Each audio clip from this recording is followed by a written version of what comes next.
kinodagi o'sha mashhurlik va televideniyadagi mashhurlik.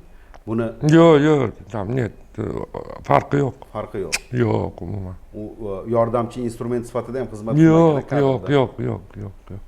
Просто misol uchun kinokuryerda men o'zimni sevgan aktyorlarimga o'zimni xohlagan savollarimni berib javobini olganman.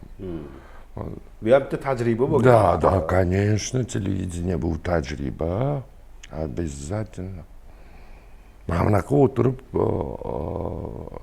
передача olib borish qo'limdan kelmaydi. Nimaga? Bilmayman, bu ishda men uchun aytolman. Men ishlagim kelmaydi. Men dangas odamman. O'zi dunyoda eng zo'r odam bilasanmi kim? Dangasa. Ha. Chunki Bo'lmasa biz zo'r ortiqcha odam ekan. narsa qilmaydi-da, yomonlik qilmaydi. Erinadi. Dangasa bo'lish zo'r. Hech kimga ozoring tegmaydi, chunki senga Farqi yo'q. erinasan deb Erinasan. bu narsani. Ha, unda biz yaxshi odam ekanmiz.